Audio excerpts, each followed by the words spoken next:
দেখুন, আমি তো আমার কথার মধ্যে দিয়ে বলবার চেষ্টা করেছি। উদ্যোগ নিয়ে একটা ভালো কাজ করেছে এই ওয়ার্ডের পৌর প্রতিনিধি সহ এই এলাকার নাগরিকরা। কিন্তু শুধু সব কিছু করলেই হয় না।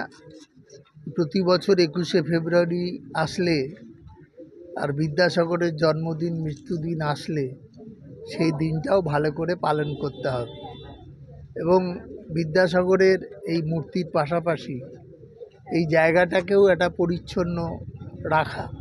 কারণ আমাদের ঘরের ছেলেমেয়েরা তো এখন লেখাপড়া করতে যায়, কিউরিসিটি থেকেও অনেকে জানতে চেষ্টা করে, বাবা মাকে জিজ্ঞেস করে এটা কার মূর্তি। তখন অন্তত এই ব্যাপারটা মাথায় আসবে যে ঈশ্বরচন্দ্র বিদ্যাসাগর এবং বিদ্যাসাগর এই ভাষা আন্দোলনে তার কি ভূমিকা ছিল। তিনি বই লিখেছিলেন যার মধ্য দিয়ে আমরা মাতৃভাষাকে আহরণ করি, সেইটা মনে পড়বে। এবং আমার মনে হয় যে এই ধরনের কাজকর্ম যেসব জনপ্রতিনিধি নাগরিকদের নিয়ে করে, তাদের একটা সংস্কৃতি আছে, একটা মন আছে যে ভালো জিনিসকে এলাকায় প্রতিষ্ঠিত করা। কোথাও গিয়ে দাঁড়িয়ে যাচ্ছে না, বাংলা ভাষা কোথাও হারিয়ে যাচ্ছে আমাদের কলকাতা শহর থেকে? না, তার কারণটা হচ্ছে যে আমি একটা কথা বললাম, আপনারা ভালো করে শুনবেন। আমরা একটা দেখবেন যে আমার সাথে যদি কেউ হিন্দি ল্যাঙ্গুয়েজে কথা বলতে আসে, আমি হিন্দি ল্যাঙ্গুয়েজেই চেষ্টা করি উত্তর দিতে। ইংরেজি ইজ দ্য কমন সাবজেক্ট, কিন্তু ইদানিংকালে ইংলিশ মিডিয়াম স্কুলগুলোতে আমরা দেখছি বাংলাটা ঐচ্ছিক হয়ে যাচ্ছে। আমাদের ঘরের ছেলেমেয়েদের দেখবেন যারা ইংলিশ মিডিয়ামে পড়ে, তারা বাংলাটা খুব ভালো করে বলতে পারে না। এটা কিন্তু নিজস্ব মাতৃভাষা,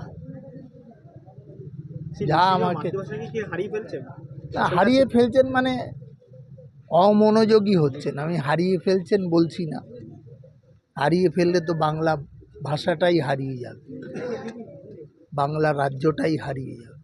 বাংলার মাননীয় মুখ্যমন্ত্রী আজকের দিনটাতেও দেখবেন 21শে ফেব্রুয়ারি শহীদ স্মারকে উনি যান প্রত্যেক বছর এবং বাংলার যে গৌরব, বাংলার যে শ্রেষ্ঠত্বের কথা, সেটা তিনি মাতৃভাষার মধ্য দিয়েই বলেন যে আমার মনের ফসল হচ্ছে বাংলা ভাষা। এটা আমাদের সকলের ভাবা দরকার, জানা দরকার। এবং আমরা মনে হয় এই সমাজের সাথে যেমন তাল মেলাবো, হ্যাটকোটও পড়বো আবার বাংলাও বলবো।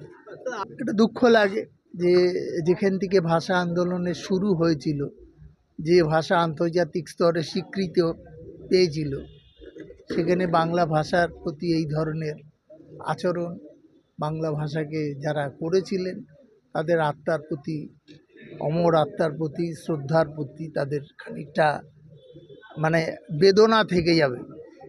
উপরে থেকেও তাদের কেউ সমাধিতে আছেন, কেন যারা আন্দোলন করেছিলেন তারাও মুসলিম, যারা আজকে কর্তৃত্ব করছেন তারাও মুসলিম। তাহলে বাংলা ভাষাটা কেন ভুল?